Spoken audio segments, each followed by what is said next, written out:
La Ciénaga Oscura. Hola a todos y bienvenidos a La Ciénaga Oscura, su podcast de mitología, criptozoología y leyendas de todo el mundo. El día de hoy, capítulo 2 de la cuarta temporada, volvemos a entrevistar a un escritor, a, a uno de los más sonados actualmente en Costa Rica, y eso me alegra mucho.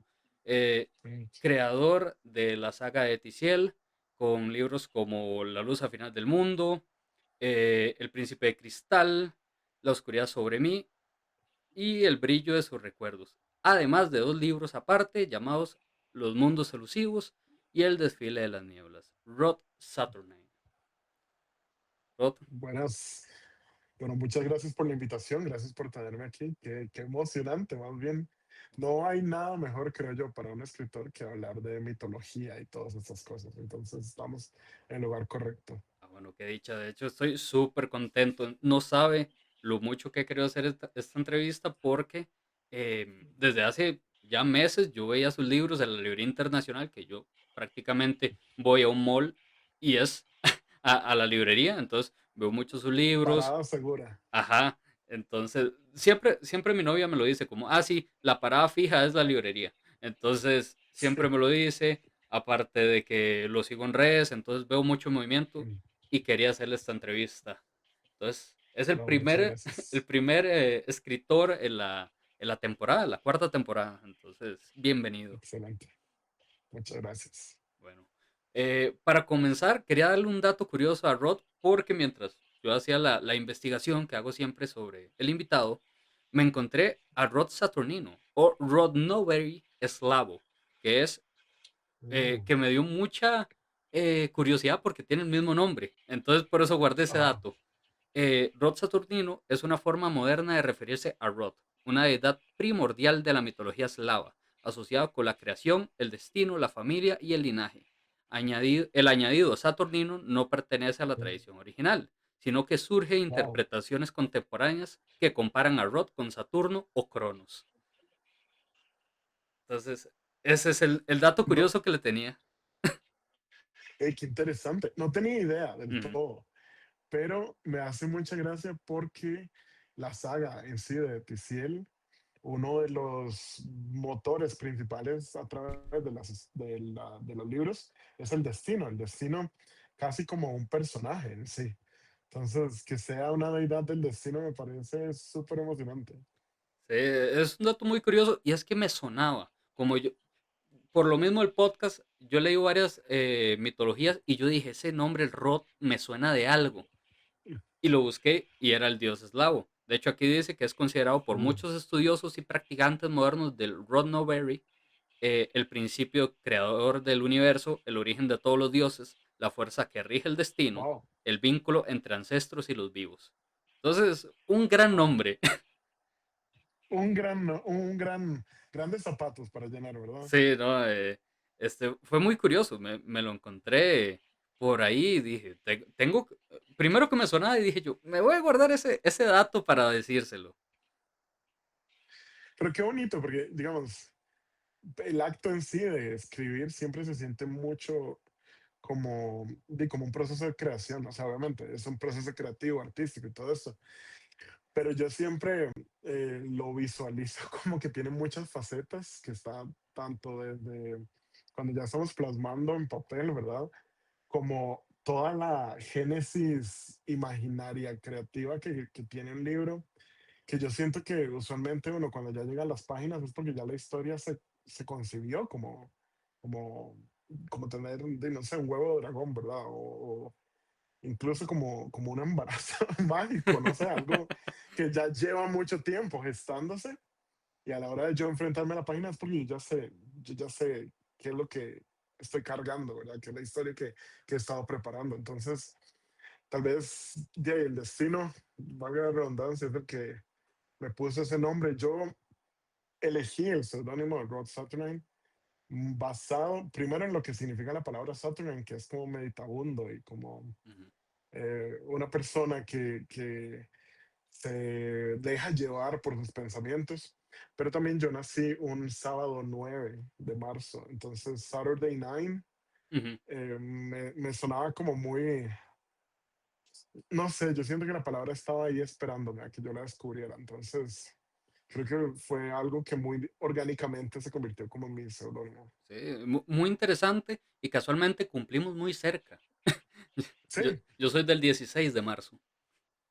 muy bien, Piscis Ajá, también. también. Sí, Una entonces, buena fuerza creativa. sí.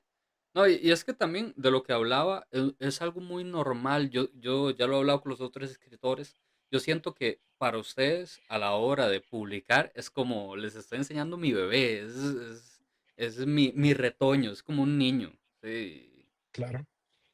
y es muy Creo interesante, que sí. al principio uno tiene eh, mucho recelo en la forma en la que está proyectando, en especial cuando es como el primer libro. Los primeros libros Ujú,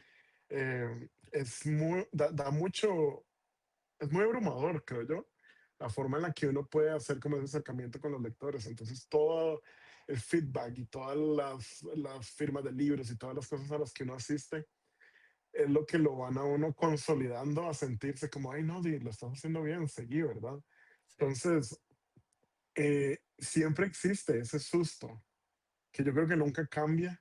Sin embargo, por ejemplo, yo ya voy por mi séptimo libro y ya para el séptimo libro, digamos que uno se sube al ring un poquitito más tranquilo, como más, bueno, ya lo hice otras 6 veces, digamos, o sea, Sí, ya sé cómo es la gestión, pero siempre la recompensa creo que siempre es igual de inesperada y como casi celestial, como algo así que uno, desde la soledad de escribir, que uno tenga la repercusión de gente que se acerca, que le importa, que entrega su tiempo, ¿verdad? Porque cada libro es un compromiso de tiempo, de experimentar una historia. Entonces, para mí eso sigue siendo igual de grandioso que el primer día, digamos. Igual que ese sentimiento de que estoy gestando algo y eso que creé, esa creación va a ir a repercutir en la vida de alguien de una u otra manera.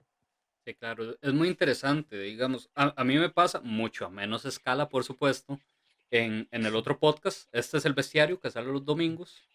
En el otro, que es miércoles mitológicos, actualmente Wow. estoy explicando la mitología sumeria. Lo que pasa es que son Ujú. unos poemas de hace 10.000 años. Entonces, Uf. lo que he intentado hacer es pasarlo a papel y explicarlo por mis palabras. Entonces lo narro de un Ujú. texto mío.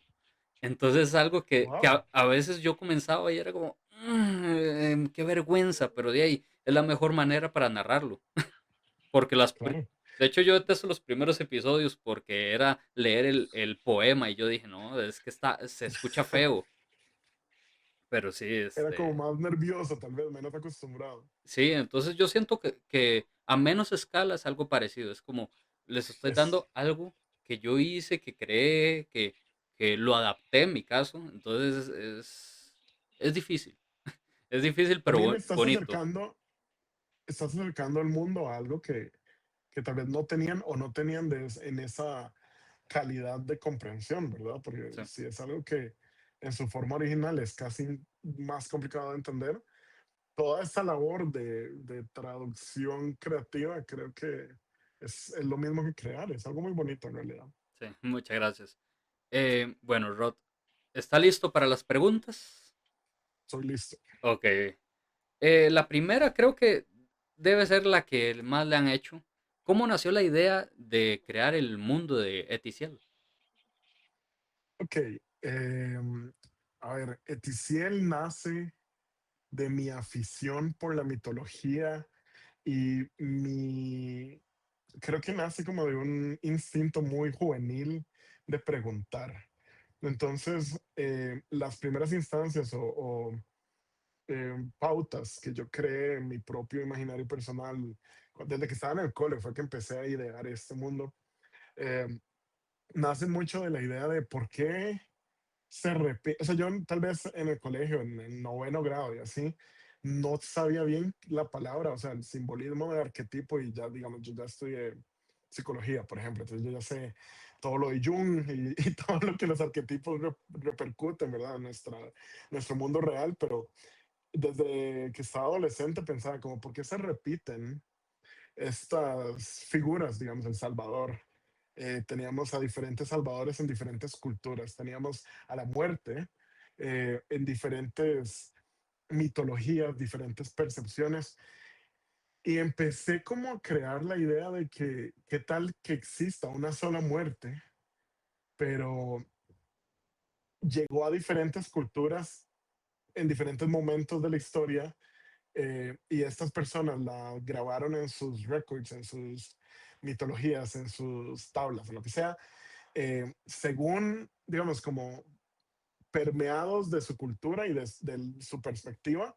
Entonces, por eso la muerte a veces es buena, a veces es simpática, a veces es tramposa, pero a fin de cuentas está representando el mismo proceso natural, ¿verdad? Entonces, yo empecé a cuestionarme mucho eso. Me encantaba mucho la mitología, bueno, inicial, como siempre todos iniciamos, yo creo que con la mitología griega. Sí. Luego, cuando uno descubre que la romana es como lo mismo, pero con otros nombres, y de ahí nos vamos como ya cuesta abajo, ¿verdad? A mí me repercutió mucho como la mitología rusa en el hecho de que me parecía que todos los personajes querían destruir al, al héroe, digamos. No es la mitología y que inicialmente me sonó más árida en esa percepción, como de que no existe un consuelo, no existe como una ayuda, sino que todo constantemente es peligroso. Entonces, empecé a plasmar la idea de qué tal si existe este único mundo de donde vienen todos estos seres espirituales, estas fuerzas de la naturaleza, antropomorfas, que han hecho diferentes contactos con los seres humanos, y según esos contactos es que hemos tenido la historia mitológica que conocemos hoy en día a nivel cultural. Y me fui ahí como creando diferentes mitos, diferentes cuentos, y digamos, era como una manera casi de adaptar o reescribir la mitología hacia un solo consenso. Y luego, a partir de eso, empecé a crear ya como las historias sueltas, solas, que fue donde me vi en la necesidad de elegir un protagonista. Aquí lo curioso es que antes, yo creo que eso nunca lo he hablado mucho, pero antes de esta saga de Ticiel, tal y como está, yo escribí dos libros que hablan de la saga, o básicamente como la misma, a ver, el mismo ingrediente, las mismas personas, pero en un ámbito contemporáneo tipo 2010, digamos, o sea, como más cercano a la realidad. Sin embargo, la manera en la que eso estaba escrito, también desde mi poca experiencia en ese momento, me pareció que para explicar mejor Eticiel y lo que a donde yo quería llegar, a donde esas novelas algún día tuvieran sentido, tenía que escribir Eticiel desde 1930, 29, o sea, como mucho más para atrás, y tenía que agarrar de protagonista a la muerte y, y a su hija, básicamente, que la hija se convierte en todo este emblema de alguien que es básicamente transgrede las leyes de la naturaleza, es alguien que no debía nacer, pero representa tantas cosas que a la vez creo que eh, amarran mucho de ese coming of age, como ese crecimiento adolescente de encontrarse a sí mismo, encontrar su lugar en el mundo.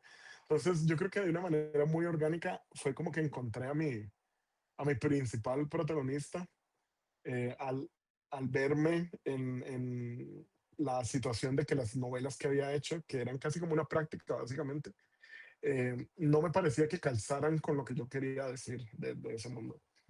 Entonces, de ahí nació Clara, la hija de la muerte. Luego el príncipe de cristal se unió como en mi construcción del mundo para hacer una...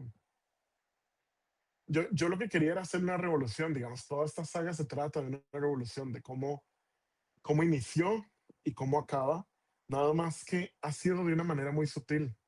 Digamos, hasta ahorita que vamos por el cuarto libro, creo que ya la mayoría de mis lectores entendieron que estamos en un proceso revolucionario en este mundo de los espíritus, y que lo que sigue ya es como el clímax de lo que viene. Ok, perfecto, buenísimo. Muy interesante, muy interesante. Como gran fanático de la fantasía, es algo que me emociona, siempre las grandes sagas, siempre es, Oh, muchas no gracias. sé, es algo emocionante.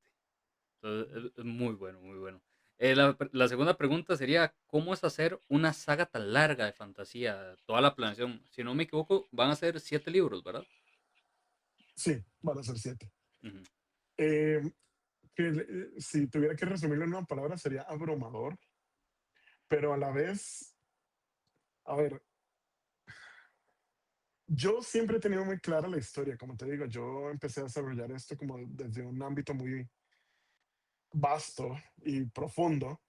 Entonces, hay cierta intencionalidad en los personajes que se eligieron y básicamente en el arco narrativo que se está contando, que es como un antes y un después de la Segunda Guerra Mundial, pero también cómo repercutió eso en estos arquetipos espirituales, por decirlo así.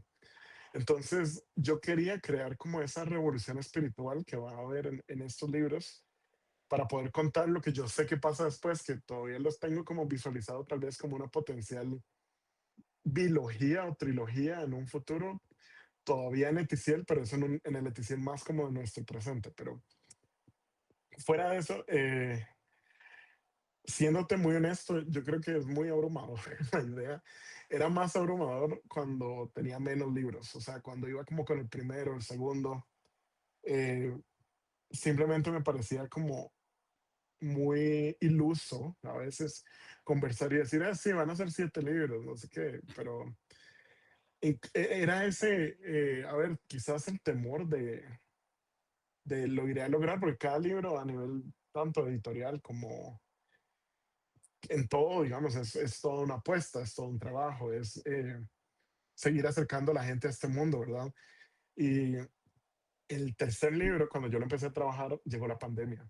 Entonces se convirtió en un dilema de qué va a pasar, voy a poder publicarlo algún día o no, o sea, era como muy rudo el hecho de atravesar la incertidumbre que ya representaba para mí la saga o querer escribir 7 libros p- frente a la decisión de que no sabía si el mundo iba a estar igual o iba a estar accesible a lo que yo quería cumplir. Cuando ya se publicó que bueno, Dios es el más grande de todos, de hecho, la oscuridad sobre mí es gigante. Eh, para mí, después de esto, toda la saga cambió respecto a mi acercamiento a ella, digamos. Ya no era solo un proyecto de un muchacho que está intentando ser escritor, sino que yo siento que ya a nivel tal vez de mi acabado profesional, también porque en pandemia me eduqué un montón, llevé una licenciatura en edición literaria, luego llevé una maestría en marketing editorial. Entonces, como que todo se unió a sentirme como más confiado en mi trabajo y a la vez, ya ahorita que ya salió la cuarta novela de Ticiel, pues, ya entonces me siento ya no me siento como que estoy volviendo de la guerra de Troya sin rumbo, ¿verdad? Sino ya sé muy bien las pautas, ya los libros que siguen, los dos siguientes están escritos como en un 70%, entonces ya no hay como espacio para grandes dudas, o sea, yo ya sé muy bien cómo estamos encaminados.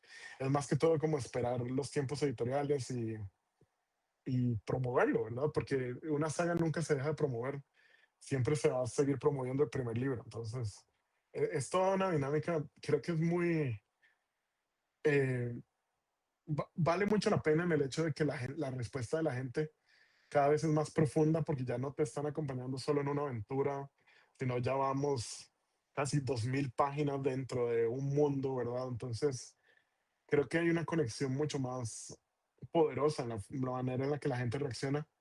Y pero también es una gran responsabilidad, digamos, o sea, eso no se quita nunca y también no he pensado jamás, digamos, como volver a plasmar en mi horizonte la idea de hacer 7 libros de una sola cosa. Yo creo que Eticiel será lo que es y tal vez podría revisitar Eticiel con otras cosas, pero nunca, no 7 libros de nuevo, digamos. Eso sería mi, mi conclusión, creo yo. Ok, perfecto. Prácticamente sería primera y última vez de una saga tan larga. Sí, Sí, sí, sí. creo que más que todo también porque, o sea, este es como el proyecto de mi vida en muchos aspectos de lo que yo inicialmente quería plasmar.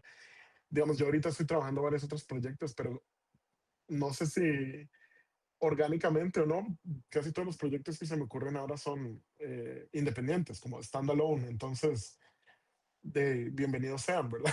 Sí, No, no quiero tampoco como hacer algo que sea forzoso. Esto Epiciel en sí se creó de una manera muy natural en mi cabeza. Entonces, ahora lo que sigue es llevarlo a cabalidad. sí, claro, ¿no? Y es muy interesante, es muy interesante. Ya lo he hablado con varios de los escritores, lo duro que es hacer una saga y la planeación. Sí, Entonces sí, sí, no, es no, intenso. es muy intenso y da mucho respeto. Yo siempre uso el ejemplo de Brandon Sanderson, que es un escritor que, que me sorprende la saga que tiene del Cosmere. Es increíble y Sí, larguísima. Entonces la planeación que lleva es es demasiada. extraordinario, digamos, sí. Sí. Y hablando de Sanderson, la Ujú. siguiente pregunta es una de las que le hago a todos los que están acá. ¿Cuáles han sido las influencias a la hora de escribir o escritores que simplemente le han gustado? Ok, una de mis mayores influencias y como modelo a seguir, básicamente, es una escritora española que se llama Laura Gallego García, porque, bueno, ella tiene muchas sagas, no son sagas, no todas sus sagas han llegado como a Latinoamérica. Yo me fui ahí como por un eh, agujero de conejo, como muy indie, ¿verdad? Cuando estaba adolescente, porque aquí llegaban algunos libros y entonces yo en internet buscaba y yo, wow, ¿cómo tiene tantos mundos? Es que a ver, la palabra no es ridículo, pero es que de verdad es extraordinario. Ella tiene, a ver, te puedo decir, unas 7 sagas diferentes. Todas son mundos completamente diferentes de fantasía, de ciencia ficción, de fantasía épica. Y para mí, bueno, todos los libros me han encantado, todos los que he leído de ella. Me faltan como los más recientes porque ya mi ritmo de lectura no es como era antes, pero ese placer que se nota en la manera en la que ella escribe y también el hecho de que eh, tiene esa facilidad como de decir, bueno, cierro este mundo y abro otro y no se parecen en nada. Tiene algunas referencias y todo que también me parece como muy rico, como cuando uno lee toda una bibliografía de un autor, encontrar como referencias de qué le inspiró y a qué se acercó, etcétera. Pero no sé, esa maestría con la que ella crea mundos es básicamente una meta para mí algún día, como llegar a tener ese nivel, ¿verdad?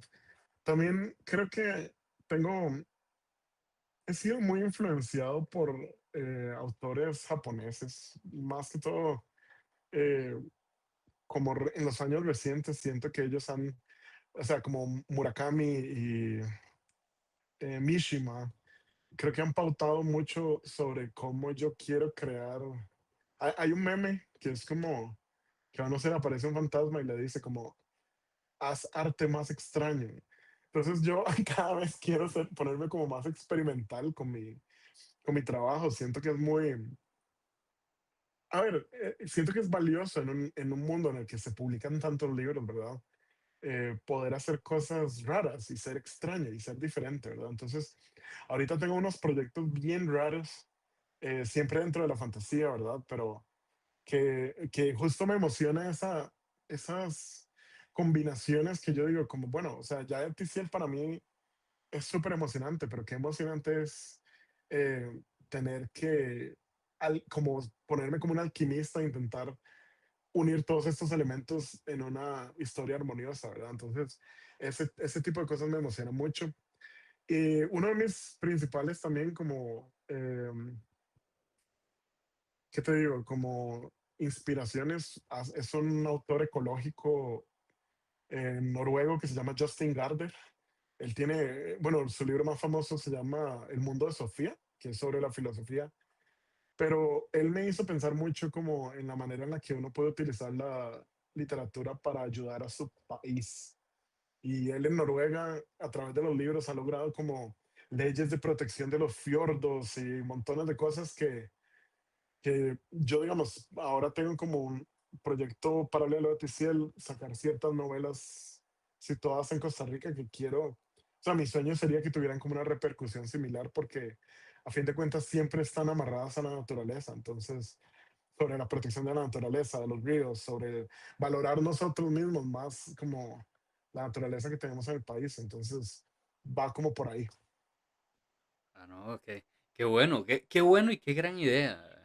De hecho, nunca he escuchado sobre ese escritor noruego, entonces me lo apunto, me lo, Muy apu- bien, muy bien. me lo apunto para la lista, porque sí, sí, está muy interesante. Y bueno, Rod, vamos con la cuarta pregunta.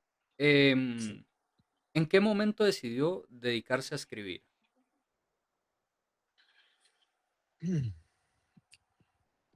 Si te soy muy honesto, yo no siento que yo eligiera la literatura tanto como la literatura me eligió a mí. Ujú. Y como si fuera una relación súper tóxica, yo la negué y me fui por otros caminos y todo, pero ella siempre volvía y hasta que me atrapó. Yo no creo que sea el único escritor costarricense que cuando empezó o cuando iba a publicar su primera novela, se convierte en un ejercicio de como cumplir un sueño y ver si funciona. Y yo tenía mucho miedo de eso, como de, bueno, pero, o sea, yo estaba estudiando medicina, de hecho, antes de estudiar psicología, estaba estudiando medicina, pero no era algo que me llenara, en realidad. Y tenía una relación todavía más complicada con la medicina porque era como algo que estaba persiguiendo como por otras razones de, eh, a ver, hacer feliz a otras personas y lo que sea.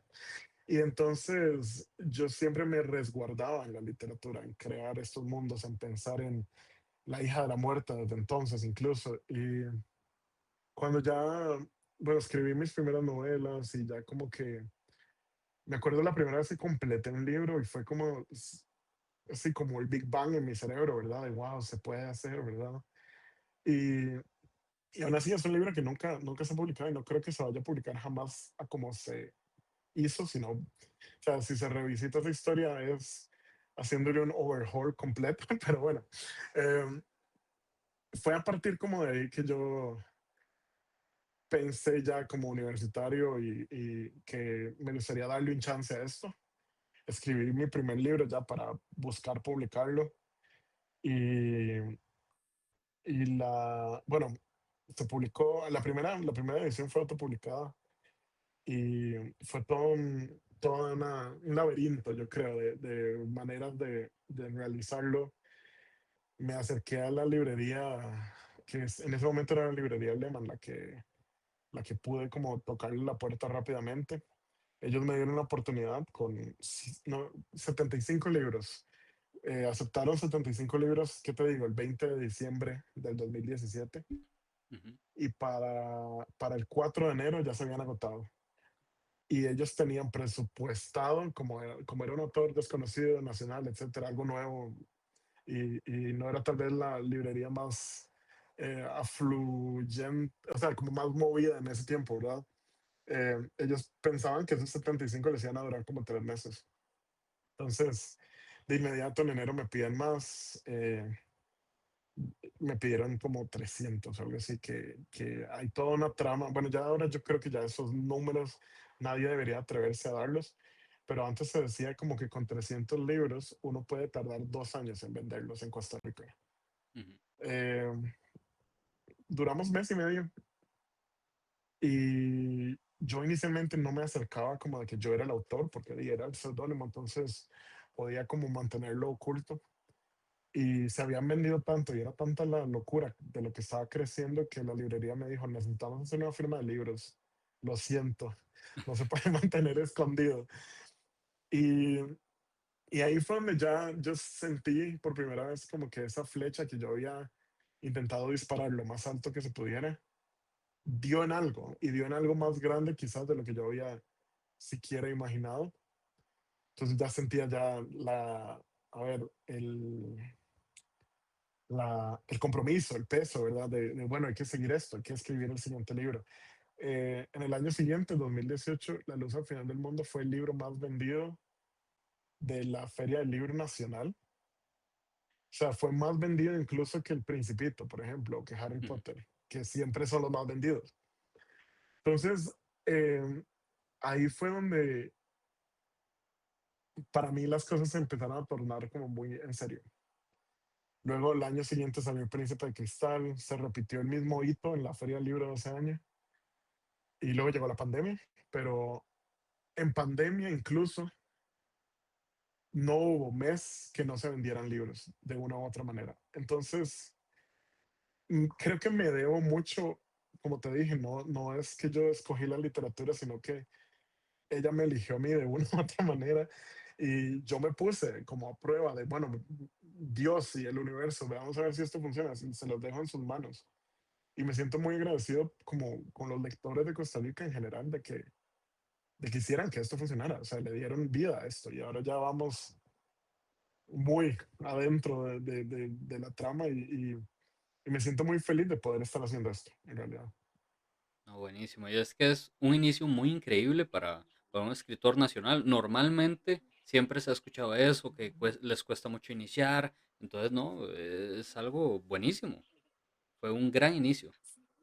Sí, sí, fue extraordinario en realidad. Al día de hoy, eh, siento que eso, como que fueron muchas bendiciones, una tras de Ujú. otra.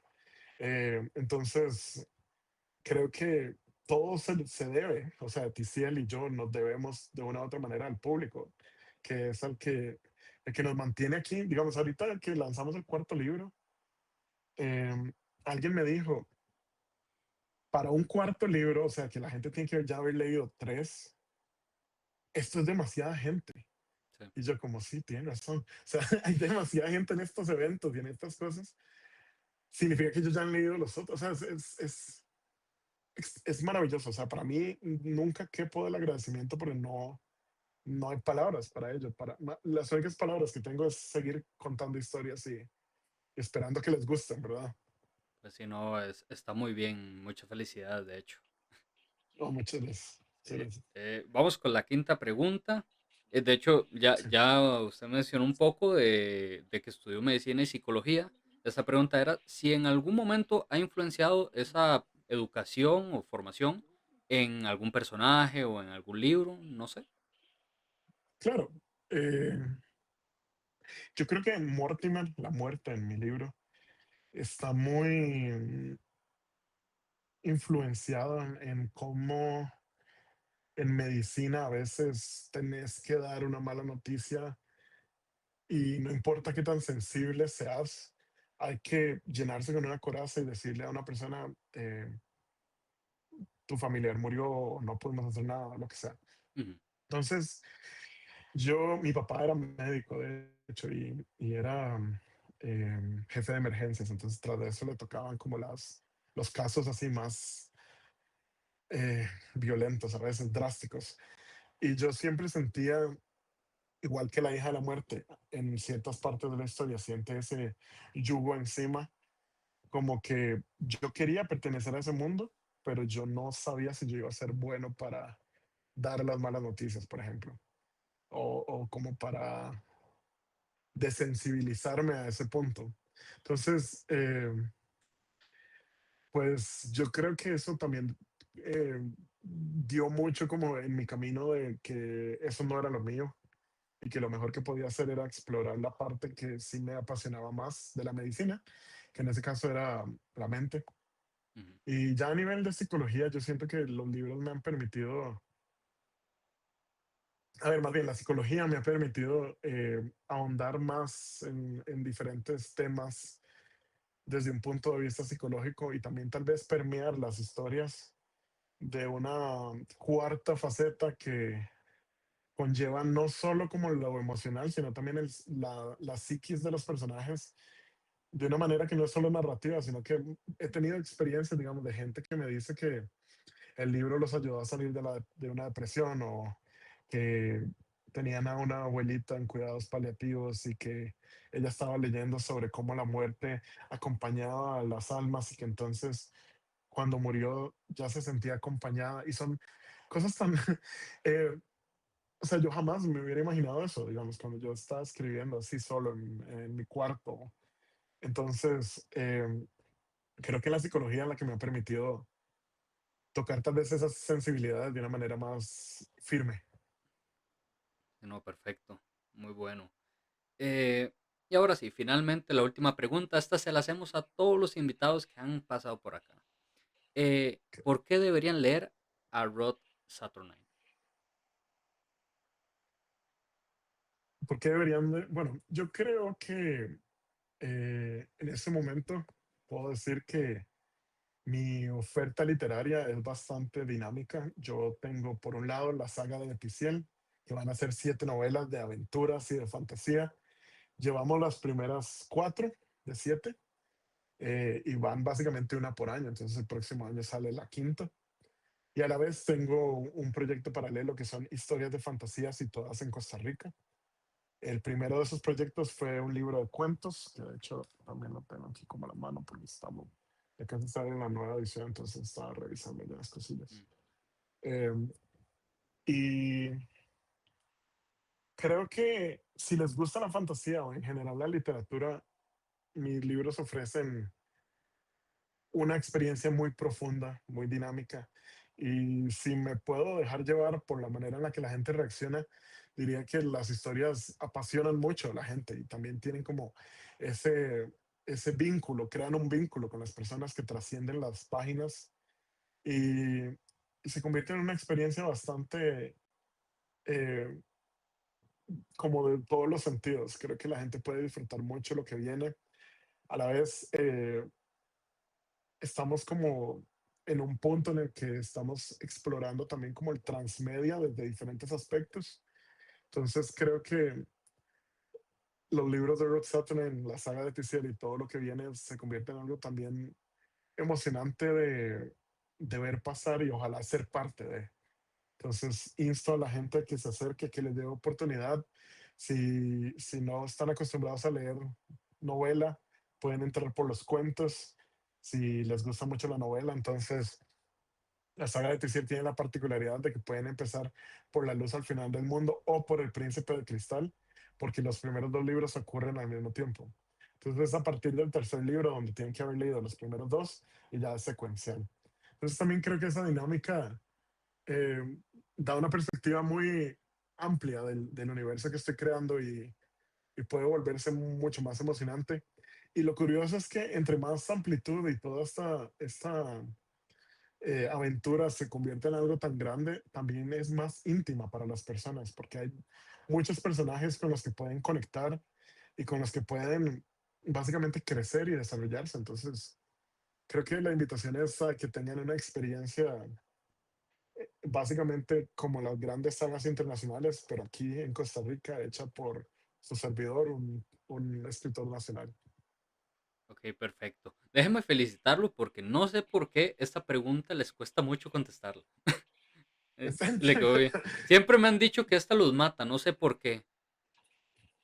Es abrumador, digamos. De hecho, ahorita estoy dando un curso de marketing literario donde una de las primeras cosas que vemos es que hay que aprender a hablar en público y hay que aprender a agarrar el toro por los cuernos, digamos. Cuando Ujú. vienen las Sí, preguntas, hay que estar tan conciso en el conocimiento de lo que uno escribe que no hay por qué temerle a nada, ¿verdad? O sea, nada más nos vamos en lo que es. Entonces, sí, o sea, siéndote muy honesto, la pregunta es difícil de contestar. Sin embargo, también es una gran oportunidad para invitar a la gente. Entonces, sí, claro. súper bien. Que no. Pero bueno, esas serían las preguntas por mi parte, Rod. Ya terminamos su Excelente. parte. ¿Está listo para Sí, entrar al podcast, a mi mundo? estoy muy listo. Ok, para, para que todos sepan, esta fue la primera vez que el invitado sabe qué mito vamos a hablar porque es un gran fan del mito del que vamos a hablar. Bueno, de la bestia de esta Sí. semana. Esta semana vamos a hablar del dragón europeo. El dragón Uf. europeo es de lo mejor que hay. Qué lindo. Me encanta.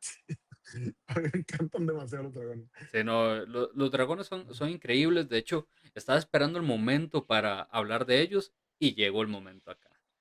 Eh, para, Obviamente. para que se dé una idea, en la época moderna, el dragón europeo es representado típicamente como un animal enorme, escupiendo fuego por la boca con escamas, cuernos, dos alas, dos o cuatro patas y una cola larga y musculosa. Algunas representaciones de dragones muestran plumas en las alas, crestas, melenas ardientes, pinchos de marfil que recorren su espina dorsal y diversas decoraciones exóticas. Básicamente esa es la descripción de un dragón típico, que en casi todas las personas hemos visto un dragón. Claro. Una época en la que los seres humanos pensaban que los dragones existían en realidad. En los cuentos populares, la sangre del dragón a menudo contiene propiedades mágicas. Por ejemplo, en la ópera Siegfriedo, la sangre del dragón permite a Siegfriedo entender el lenguaje de los pájaros del bosque. Entonces, es Wow. muy interesante. Siempre em, los dragones han sido parte importante de los cuentos, eh, y una explicación de por qué antes se creía que existían era que Mm. en la Edad Media encontraban fósiles de dinosaurios. ¿Y Ah, cuál era la manera de ver de ellos? Ah, era un monstruo con alas, que está lleno de escamas, y de ahí nacieron los dragones, básicamente. sí, como la opción más lógica. Lo curioso es que están presentes en tantas culturas a la vez. Sí. Entonces creo que eso lo hace algo fascinante también, porque es tanto simbólico como algo muy terrenal. Yo siento que el dragón siempre es una fuerza, es un poder, digamos. Y ese poder no es un poder simbólico, es un poder, estamos hablando del fuego, por ejemplo. Ujú. Entonces, a mí eso es lo que más me emociona de los dragones, como esa muestra de que representan un poder extraordinario. Bueno, estamos hablando del dragón europeo, entonces se habla mucho de que es un dragón poderoso, destructor a veces, Ujú. pero también es enigmático y sabio. Pero por otro lado tenemos, por ejemplo, los dragones asiáticos, que son de la buena suerte. Sí. Entonces, esa ambigüedad a mí me mata, me parece Eh, demasiado emocionante. a mí me encanta mucho porque, digamos, los dragones, tenemos el dragón europeo, que es este típico, por ejemplo, un ejemplo fácil del dragón europeo, el dragón de Shrek. Casi todo el Ajá. mundo ha visto Shrek, ese es un dragón europeo. Ujú, Hay ilustraciones, por ejemplo, una que tal vez puse en la descripción, es la del cuadro de Friedrich Justin Bertholdt en 1806. Es una de las primeras representaciones de un dragón europeo, tal y como lo conocemos actualmente. Pero como ujú. ya lo dijo Roth, tenemos el dragón asiático. Incluso en América tenemos a Quetzalcóatl, que es lo más cercano a un dragón que existió, la Claro, serpiente emplumada. serpiente emplumada. Ujú. Vamos más atrás todavía de la Edad Media. Vamos a la antigüedad clásica. Los dragones evolucionaron a partir de las serpientes griegas, cruzados con los dragones de Oriente Próximo. En el cruce de Cacterizo a la híbrida cultura helenista griego-oriental de Babilonia, y Mushusu fue una clásica representación del dragón de Oriente Próximo en el Apocalipsis según Juan.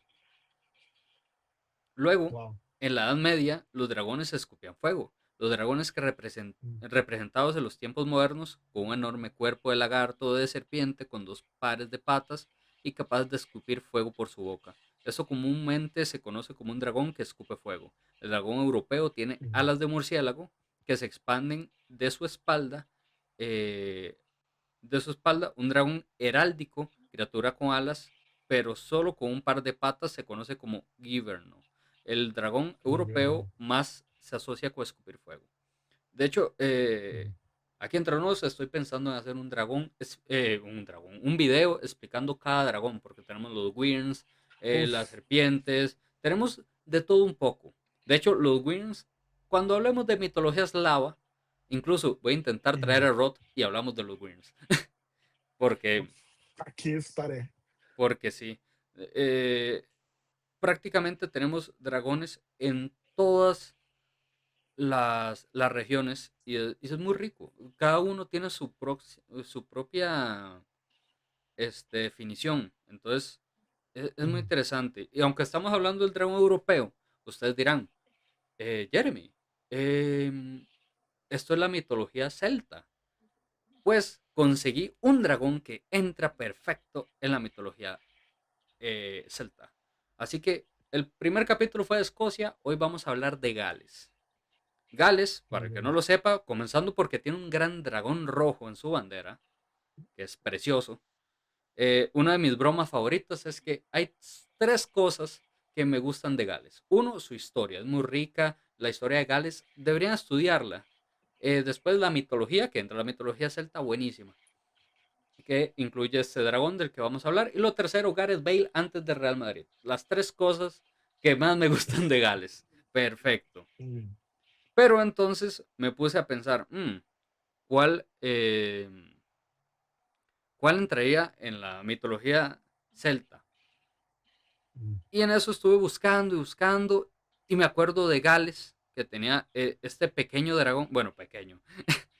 Tenemos el Drake Coach, el dragón rojo de mm, Gales. Para el que haya visto la bandera, aquí la habré puesto igualmente en el video. Es un dragón rojo que escupe fuego. Pero ¿por qué Gales tiene como su animal? Porque es el animal típico del país, el dragón. Aquí lo vamos a mm, ver. Entonces vamos a mi sección favorita que es la historia. Esta es la leyenda del Drake Goch. En los días antiguos, cuando las colinas de Gales aún susurraban con voces olvidadas y la niebla ocultaba secretos de un tiempo más viejo que los hombres, existía una lucha que no pertenecía al mundo visible. Era una lucha enterrada, una lucha que latía bajo la tierra misma. El rey Vortigern gobernaba en tiempos de caos. Las tierras estaban fracturadas, los pueblos divididos, y los invasores avanzaban como sombras sobre los campos. Buscaban consolidar su poder. Ordenó construir una gran torre en una colina alta, un símbolo de dominio que se elevaría por encima de todos. Pero algo no estaba bien. Cada día los hombres trabajaban levantando piedra sobre piedra, y cada noche la torre caía. No por manos humanas, no por tormentas. Era como si la tierra misma rechazara la construcción. Día tras día el esfuerzo se repetía, y noche tras noche la obra se desmoronaba en silencio, como si una fuerza invisible respirara debajo esperando. Desesperado, Vortiger consultó a sus consejeros. Estos, temerosos y supersticiosos, hablaron de una antigua solución. Debía encontrar a un niño sin padre y sacrificarlo para calmar las fuerzas que perturbaban la tierra. Así fue como encontraron a un joven misterioso, Merlín. Pero aquel uf, niño, pero aquel niño no era como los demás. Cuando lo llevaron ante el rey, no mostró miedo. En lugar de suplicar, habló con una calma inquietante. La torre no cae por falta de sangre, sino por lo que duerme bajo ella. Guiados por las palabras del joven, los hombres comenzaron a excavar bajo la colina. La tierra era densa, pesada, antinatural. Finalmente encontraron una caverna oculta dentro. Había un lago subterráneo, inmóvil y como un espejo oscuro. Y allí dormían dos enormes dragones. Uno era blanco como la escarcha, frío y silencioso. El otro era como la sangre y el fuego. Era Draigosh. Cuando la caverna fue abierta, los dragones despertaron. El aire se volvió insoportable, la tierra tembló, el lago hirvió. El dragón blanco lanzó el primer ataque, un chillido helado que cortó el aire como cuchillas invisibles. Pero el Draigosh respondió con un rugido profundo, un sonido que parecía surgir desde el corazón mismo del mundo. Se alzaron. Sus cuerpos colosales chocaron con la caverna, rompiendo roca, desgarrando la tierra. Pronto emergieron a la superficie y el cielo se oscureció como si temiera mirar. El combate fue brutal. El dragón blanco representaba la invasión, la fuerza extranjera que buscaba dominar. El Draigosh era la tierra misma, el espíritu antiguo de los britanos. Fue contra hielo, sangre contra vacío. Fuego contra hielo, perdón, sangre contra vacío. Durante lo que pareció una eternidad lucharon. Aunque al inicio el dragón blanco parecía más fuerte, empujando al rojo hacia atrás, algo cambió.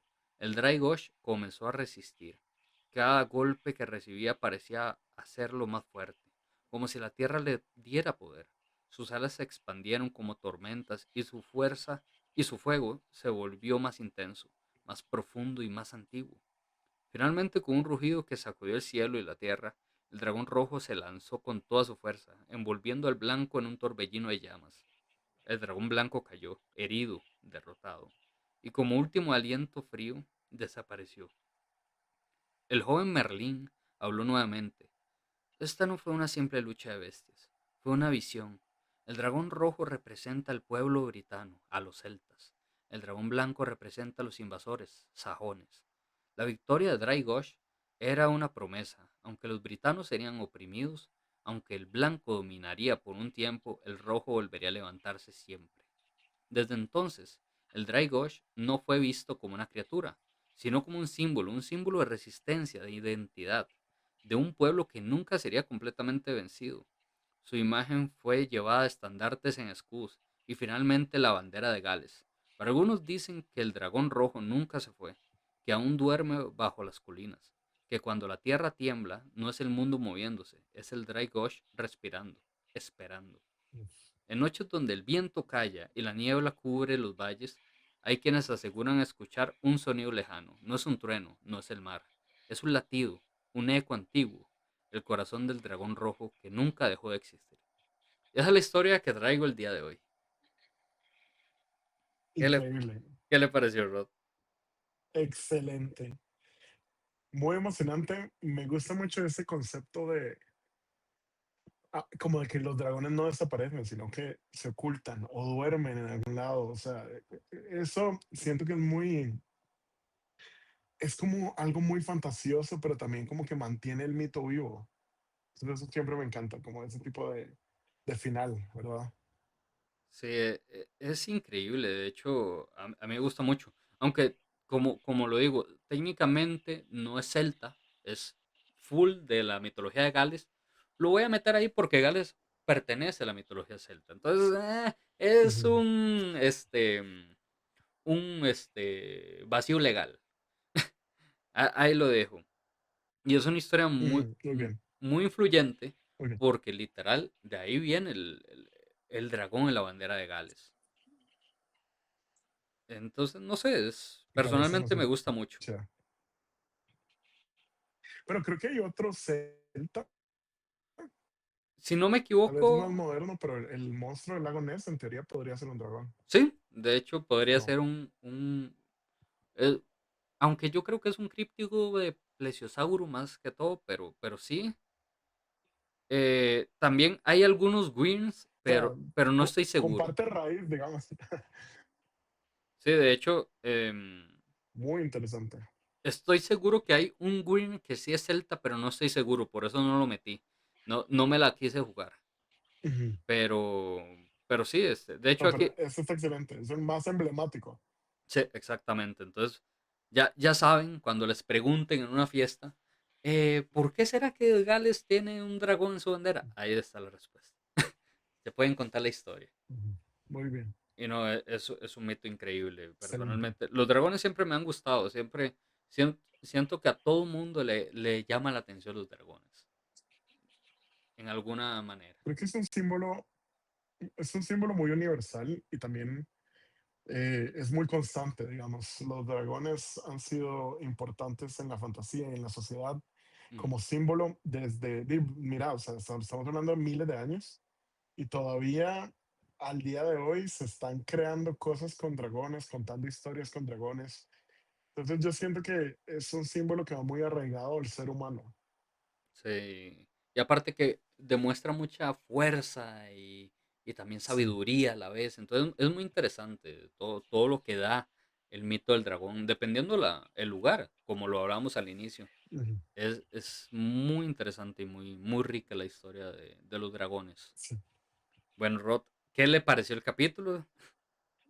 Me encantó estar acá para conversar un poco sobre dragones también. Bueno, qué dicha. Me apasionan mucho y, digamos, ahorita estoy trabajando en un proyecto con dragones, así como centrado justamente en dragones, pero en Costa Rica. Entonces, eh, ya veremos a ver qué opina la gente cuando vea mi versión de cómo sería un dragón en Costa Rica, ¿verdad? Porque Buenísimo, es buenísimo. algo que hay que armar desde cero, básicamente. Entonces, Sí, sí. ahí veremos. Literal, de dragones en Costa Rica, nunca he escuchado nada. El único dragón tico que conozco es la mascota del Deportivo Saprissa y ya. Literal, nunca he Y ya, escuchado otro dragón. Sí. Y hoy me siento muy FIFA. He hecho muchos puntos de fútbol, pero bueno. Este, no sé, por lo menos en Costa Rica solo ese. No, no me llega a la cabeza así como, un dragón más. ya veremos en unos meses Sí, está para muy que hablemos interesante. de eso. Sí, perfecto, perfecto. Le prometo que cuando haga el capítulo del Green, va a ser el invitado. Y ya no va a haber Excelente, preguntas ni nada. Bueno, tal vez de futuros libros, pero ya va a ser más relajado como para conversar nada más del mito.